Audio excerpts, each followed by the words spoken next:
mga akusasyon? Yeah. Sige, kasi ito yung pagkakataon nyo na makasagot kayo dahil usually sa interview nyo at interview doon sa NBI, ang dating talaga is kayo ang iniimbestigahan eh. Yun na nga eh. Sige, Dagdagan ko na rin yung tanong na yun para isagot nyo na ng isahan. Di ba kayo natatakot na ang inakusahan ninyo ay isang pangulo ng Pilipinas na pinagdeliveran? Sige, Mike po. Sir, hindi kami natatakot kasi ang sinasabi lang namin dito ay pawang katotohanan lamang po. At based po doon sa trabaho namin, nasaksihan naman talaga namin yung mga pera at kami yung nagdadala sa mga sangay ng gobyerno po natin. Yun lamang po. Okay, may gusto sumagot? Yes, sir. Sa likod. Yung ginawa namin dito, sir, wala naman po kaming sinisirahan eh. Correct. Ang nilalahad lang po namin dito, yung katotohanan. Tama. Kasi po, tinarabaho namin yan eh. Nagbasura kami, dideliver namin. Nagsasabi lang po kami ng totoo.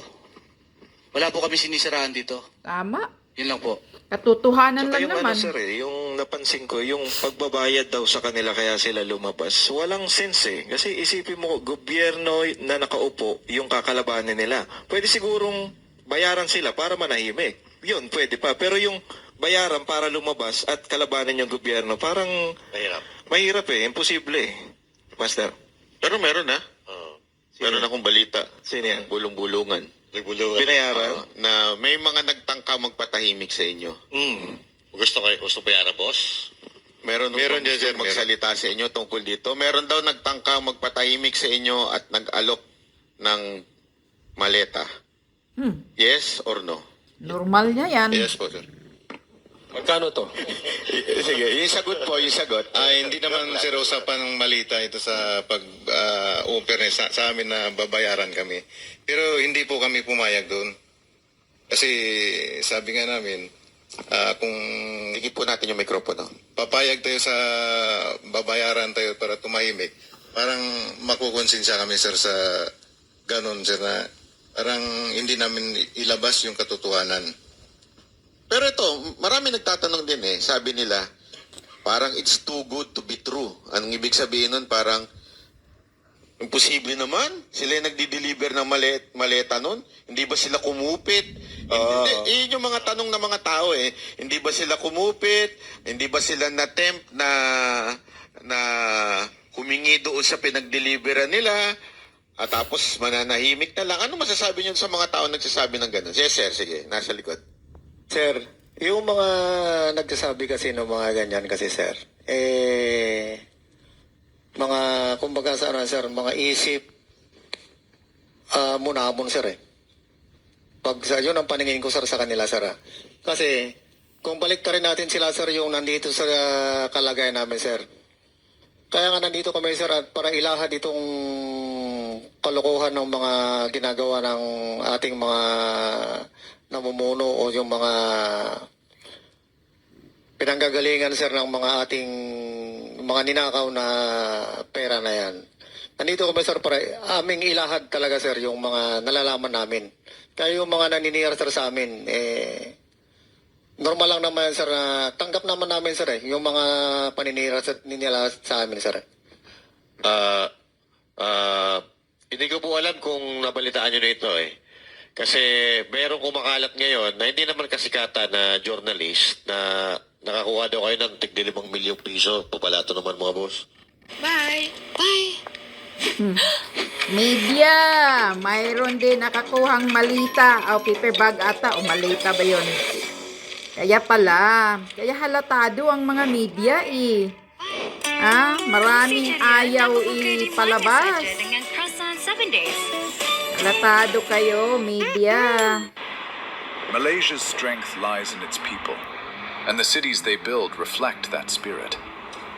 But even with this strength, Urban development has its obstacles. Kaya But you already ganito know them well, kahirap don't you? ang bansa natin Limited ngayon. land in busy Dahil areas, sa inyo, high mga water magnanakang tables that make gobyerno. deep excavation almost impossible, Kawatan, and those pinapahirapan valuable ninyo first kaming floors, mga spaces ordinaryong meant for people Pilipino. and activity, Wala often turning kayong into parking kwenta, mga instead of puki ng becoming ina something ninyo. meaningful. 5 milyong piso, pabalato naman mga boss. Balato, Ano ah. sabi niyo doon? Tigli 5 milyon daw kayo eh. Sabi ng isang journalist na hindi naman kasikatan. Pakisagot lang para malinaw po yung issue na yan. Sino kaya yan, sir? Dapat itanong Kasi yan sa ano, sir, kung sino nagsabi, sir, sa kanya. Ano ito ng ano eh, kung di ako nagkakamali, dati siyang anchor ng ABS-CBN at ngayon parang may column siya sa isang Yan ba radyo. yung bakla? Medyo matanda na to eh. Medyo matanda na. Baka na-deliveran din yan, sir. Baka kaya na-deliveran sinasabi din. niya. baka na-deliveran Baka din. na-deliveran din yan, sir. Ito, diretso na tayo.